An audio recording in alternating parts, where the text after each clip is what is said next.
Earlier, I spoke with Senator Rubio about this crisis and how he thinks it can be solved. And joining us now from Washington, Senator Marco Rubio, freshman of Florida. Senator Rubio, always good to see you. Good morning, Michael. Senator, you have just come off the Senate floor. We are speaking here on Friday, and there was supposed to be a vote on cut, cap, and balance, which the Republicans, you and your party, were expected to lose. Was there a vote, and where do things stand? Well, there was a vote on a motion. It's a procedural thing. I don't want to bore people with it, but basically Senate Majority Leader Harry Reid voted to take the complete bill off the table, which means we can't even vote on it. And that's what he didn't even want to have a vote on it, and he took it off the table. And that's unfortunate. You know, it's the only plan out there right now that deals with the debt limit, avoids default, and deals with our spending problem here in our country. And what I said yesterday on the floor of the Senate is, look, if you don't like the idea, the Democrats don't like what the plan does, that's why we have a republic. Offer your own plan or amend and change this plan. But let's get to work on something. Let's offer something, because we're running out of time.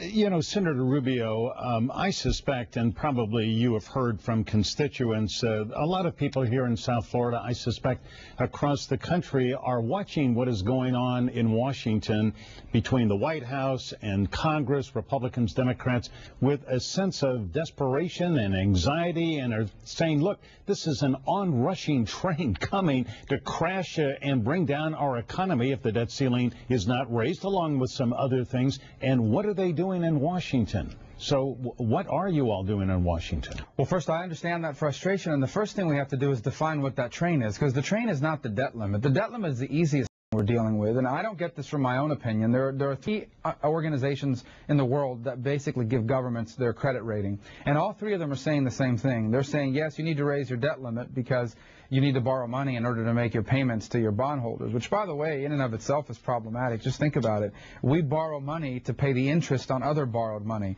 so that tells you what the problem is. But if you keep reading the report, and I don't know why it's been so hard to get the media to report this, what Moody's and all these other groups are telling the United States is raising the debt limit is not enough. You've got to come up with something that saves at least $4 trillion or more in your deficit. You've got to be able to shave that off of your deficit. Raising the debt limit alone is not going to be enough to save our credit rating, and they've been very clear about that. Right. And I've been talking about this for 3-4 months since I got here. I don't know why in Washington they always want to leave everything till the last minute. It makes absolutely no sense to me. You have been talking about it, and I'm glad to acknowledge that. You know, in his op-ed piece in the USA Today on Friday, President Obama, in a way, is sort of agreeing with you. He says we have to get together, we have to make these cuts. He wants something big and meaningful, and apparently he and Speaker Boehner are talking about a plan that would not only raise the debt ceiling but cut back spending by over the next decade by about $3 or $4 trillion. Is that the goal? Well, I think that's the goal they're working towards. Obviously, the devil's always in the details. I would just say this, and this really shouldn't be a partisan issue, and obviously I disagree with the president on a bunch of issues. I just wish the president would have introduced his own ideas and put them on paper, because he hasn't done that, and neither have the Senate Democrats. And this is not to be partisan. My point is it's hard to compromise or work towards a solution when the other side doesn't want to offer anything on paper that you can, compare and work off of. And I think that's been a big problem in all of this. Right now, there's only been one plan that's been considered in the Congress that has passed and has even gotten a vote that would help deal with the debt limit issue and put our country on sound fiscal footing, and that's balance proposal that came up in the Senate and that Senator Reid wouldn't let us vote on. Yeah. You know, Senator Rubio, something that the president has talked about for the last couple of years, in fact, and then he backed off it last year, was raising or getting rid of the Bush tax breaks for the wealthy. That is to say, a family that has a income of $250,000 a year or more. Basically, the plan says, let's go back to what the tax rate was before, go from roughly 35% to 39% on personal income. If you don't like that, what's wrong with that? Well, three things are wrong with it, and none of the three, by the way, are ideological. The first thing wrong with it is it doesn't generate enough money. Even if you could collect it, which I'm not sure you could, because many of that is on, businesses and individuals that will put their money somewhere else. it doesn't raise nearly enough money to even do anything about the debt or the deficit. That's the first problem with it. Excuse me, isn't it, though, a question of fairness? I'm not advocating more money for people who do all right, and I have to admit I do okay. I'm not a wealthy person, but isn't there, people who do make a lot of money in this country, and there's certainly a lot in South Florida, have gotten a huge break for the last 9 or so years? Would it not be equitable, even? Yeah, but that's my second point. Go ahead. I'm sorry. Go ahead. I believe in a fair tax code, and there are things in the there are things in the tax code that are broken and don't belong there, and they're a product of good lobbying instead of good policy. I'm for tax reform. Let's flatten the tax code. But as I said, the second part, the first thing is it doesn't raise enough money. You talked about fairness. Here's the second part of it. It would actually destroy job creation, because a lot of those people making over $250,000 or $200,000 a year actually aren't individuals. They're C corporations. They're small businesses that actually pay on their personal rate. And so these are companies that are already facing 8, 9, 10, 11% unemployment in some parts of the country, and now you're going to increase their tax.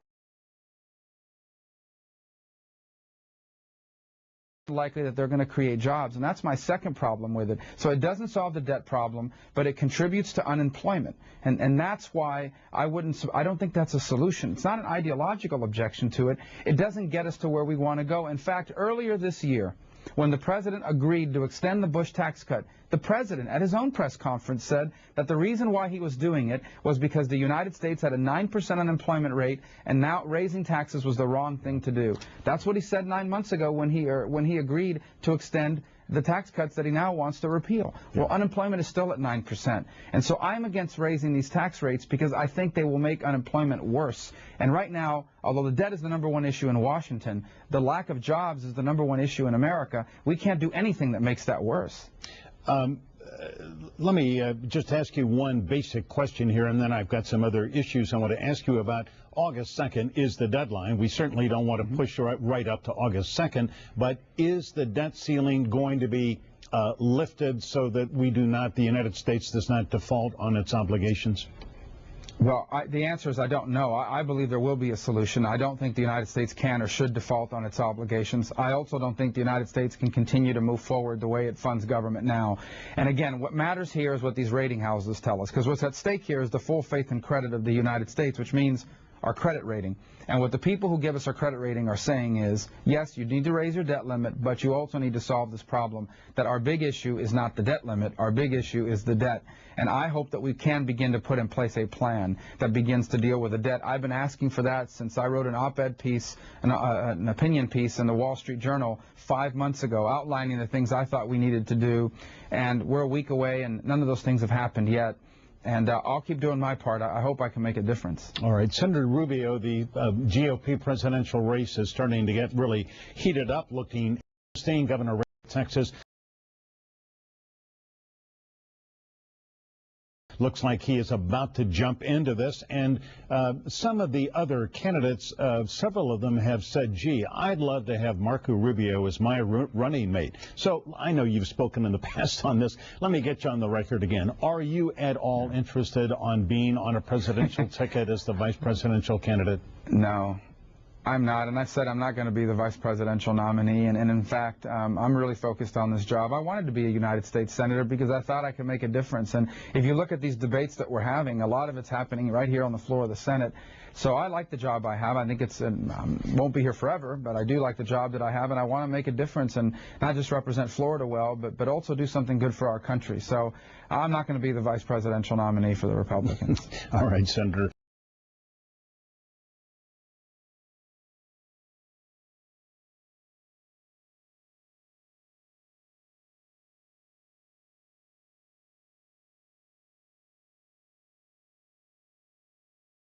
You have been invited to speak at the Reagan Library. Quite an honor for a freshman member of the U.S. Senate.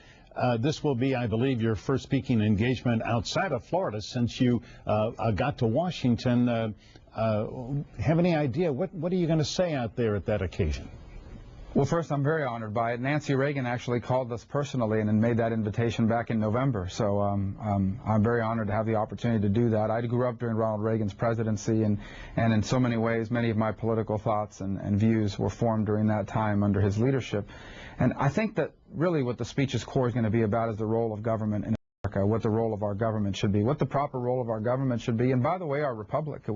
We embrace our Constitution. A lot of people campaign on the Constitution. I think we need to remind ourselves that that Constitution also gives us a republic, and the republic is valid even when the people running it are not people you agree with, and it's important to remind ourselves of that. So, but I'm going to talk about the role of government in America because so many of the debates we're having, particularly when it comes to spending, is a debate about what the proper role of government is, and of course my view has always been that government needs to make sure it's not doing too much. It also has to make sure it's not doing too little. That balancing act is what most of the debates are about here in Washington and across the country, and I'll offer my views and insight on that. Indeed, that is what the debate is about. A republic if we can keep it, I believe one of the wise men who founded this country said. Senator Marco Rubio, really always good to speak with you, and we will be following what happens intensely in Washington with this debate. Thank you, Michael.